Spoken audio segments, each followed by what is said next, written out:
বাবাকে পুলিশ ধরে নিয়ে যাচ্ছে। শিশুটি পুলিশের পাছনে পাছনে দৌড়াচ্ছে আর কান্না করছে, বলতে চাচ্ছে যে আমার বাবাকে ছেড়ে দাও, কিন্তু সাহস করে বলতে পারছেন না।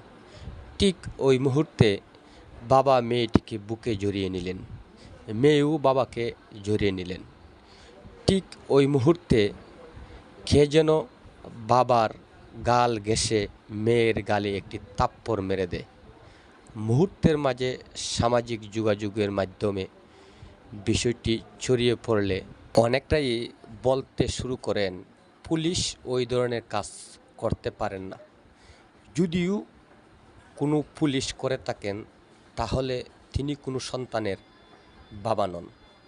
গত বৃহস্পতিবার মোহাম্মদপুর সিনেমা ক্যাম্পের কাছে দুই সন্ত্রাসী গ্রুপের মাঝে মারামারির এক পর্যায়ে এক যুবক নিহত হন, জাহিদ নামের। ওই ঘটনাকে কেন্দ্র করে পুলিশের অভিযানে সেই শিশুটির বাবাকে সেই সিনেমা ক্যাম্পের কাছ থেকে গ্রেপ্তার করেন পরের দিন।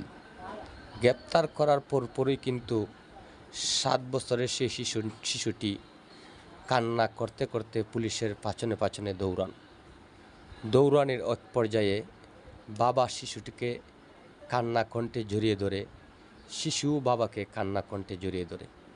কিন্তু দুঃখজনক ঘটনা হলো সত্য, ওই মুহূর্তে কে যেন বাবার গাল ঘেঁষে মেয়ের গাল পর্যন্ত একটি থাপ্পড় বসিয়ে দেন।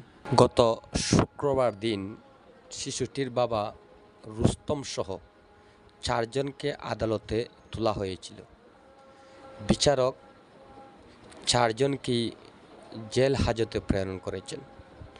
আর অন্যদিকে থানা পুলিশ ওই শিশুটির গালে থাপ্পড় মেরেছে কে, বিষয়টি খতিয়ে দেখছেন পুলিশ প্রশাসন।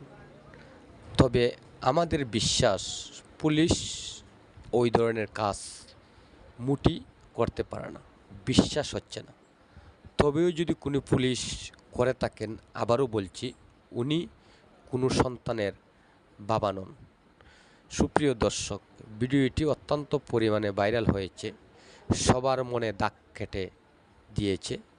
তাই সকলেই একটু লাইক, কমেন্ট, শেয়ার করে সকলকে দেখার সুযোগ করে দিবেন। ওই কথাটি বলে আমি আমার ভিডিও থেকে এখানে বিদায় নিচ্ছি। সকলেই ভালো থাকুন, সুস্থ থাকুন।